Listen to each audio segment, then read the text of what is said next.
Hello. I wanted to walk you through the very beginning of the Call of the Wild in chapter 1 into the primitive.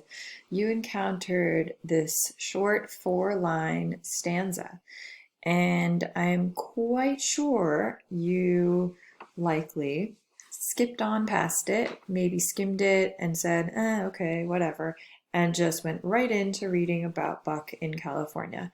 I don't blame you. It's very a common practice of authors to start their works with a quote, or in this case, it's a poem, and that's called an epigraph. So I'm just going to head over to this document I made to break this down, and I'm going to walk you through the meaning of it. So here it is. I'm going to read it out loud. It's just copied over, and I highlighted and bolded the words that are a little trickier to break down. So here goes. Old longings, nomadic leap, chafing at custom's chain. Again from its brumal sleep wakens the faring strain. So I already mentioned to you this is called an epigraph, and it could be a quote or something short, and it's typically from a different author. And this happened to be, I had to look this up from a poet named John Myers O'Hara. So let's break it down. I keep saying let's do it. Let's do it. The first word you might have stumbled upon is nomadic, and that comes from the word nomad. So you look up the definition: a member of people or tribe that has no permanent abode but moves about from place to place, usually seasonally, often following a traditional route or circuit according to the state of the pasturage or food supply. Okay, that's more than we need to know. A wanderer, that's a good word for it, right? That's what a nomad is. So nomadic leap, we're using nomadic to describe the leap here. So if we reworded this first line a little bit, I rewrote it as this: a being's, a creature's, a man, a dog, in this case a dog, a being's ancient yearnings, which come from a sense of wanting to roam and wander the earth, burst out. That's how I translated or reworded old longings, nomadic leap. Okay, then we go to chafing at custom's chain. So this word chafe is a verb, to wear or abrade by rubbing, to make sore by rubbing. Her collar chafed her neck. So we're going to change that up to these longings wear against or rebel against the way that this being has been living life for a while now. Okay, that's what custom's chain is. The custom that a person performs, the tradition, the way a person lives life is being changed here. Okay, and then we have in line 3 the word brumal, which is an adjective simply meaning wintry.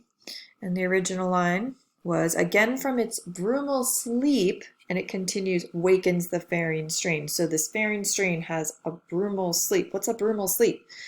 It's a wintry sleep. It's like hibernation, right? So one more time, from a period of hibernation, a time when nothing's happening or everything is frozen.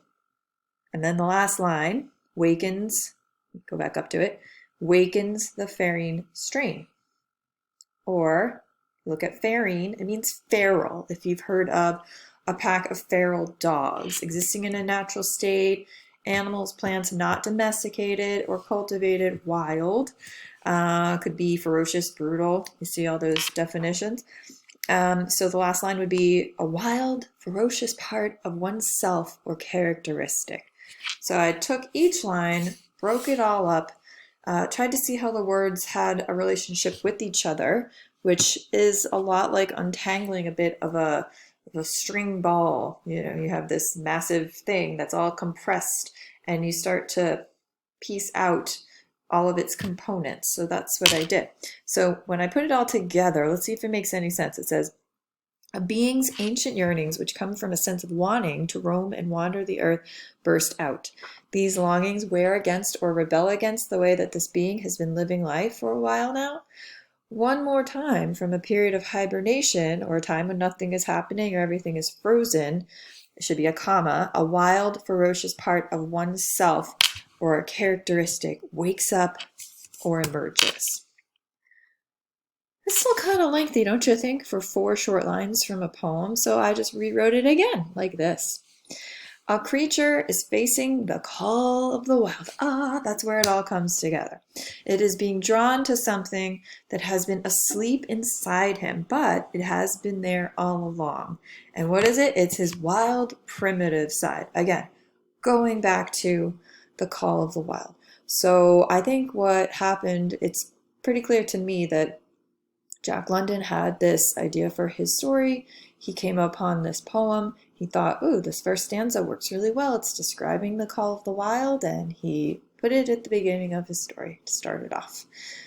All right, so rather than have you break all that down, maybe that would have been a fun class exercise. I think it was just kind of fun for me to walk you through that to show you how much a small piece of writing can pack a big punch and set up what we're about to encounter.